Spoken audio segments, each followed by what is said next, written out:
We're turning right on King Street here, and we're approaching Ed Waters College. First, the dormitories will be over here on the left.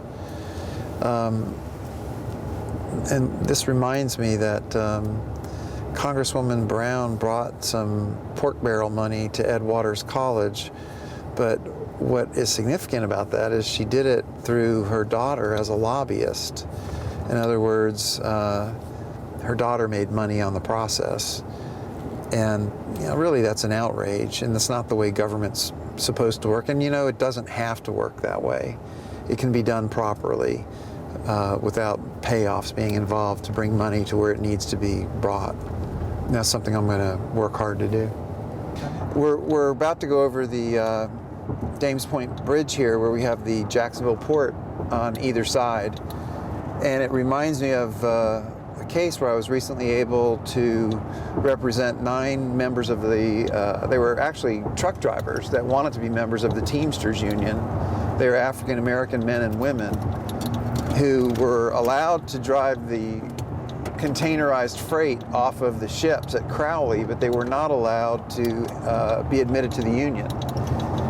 And Crowley was good enough to recognize their error when we had this case, and Crowley settled the case, and some of the folks were given their union status, and they were all given compensation for being deprived of the right to earn a fair wage.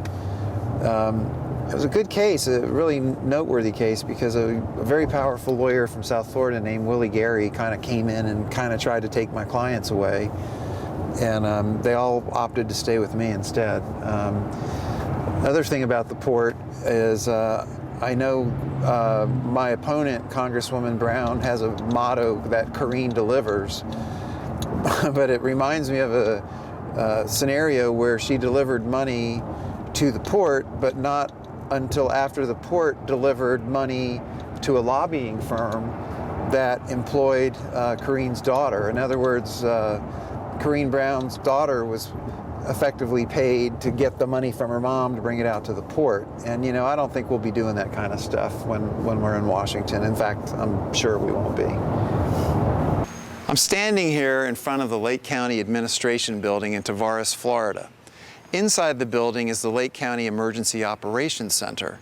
The reason I'm standing here is that the Lake County Emergency Operations Center paid a $40,000 fee to a lobbying firm that employs Karine Brown's daughter. In return, Congresswoman Brown delivered funds to Lake County for a new emergency operations center. In other words, the county delivered $40,000 to Congresswoman Brown's daughter's lobbying firm, and in return, Congresswoman Brown delivered the funds to Lake County. What I'd like to do is tell you a little bit about our path to victory and what our plan is. I suppose it's somewhat understandable that some of the media folks we've spoken to have begun the interview by saying things like, how are you going to beat Congresswoman Brown? She's been in office for 18 years. Isn't it inevitable that she'll be there forever? And the answer to that's definitely not. Our approach, our path to victory, is a precinct by precinct approach throughout the 9 counties in this district, this 3rd district. We are speaking with the people in each of those precincts, dozens of precincts, and we are finding that the overwhelming majority of people in these precincts believe that they have no representation in Washington. They believe that their voices are not heard at all. And they believe that it's futile for them to go out and vote up until now because they have not had any choices. Well, they're going to have a choice now.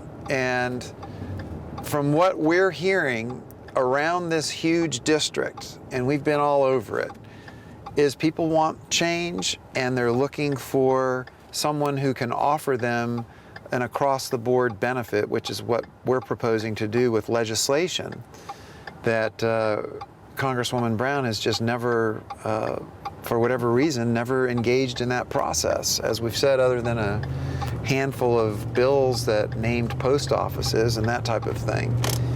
But the only way to the only way to really lift up the entire community is to do it through legislative process. The laws remain, like the great Title VII, the Civil Rights Act of 1964. I mean, it's a legacy.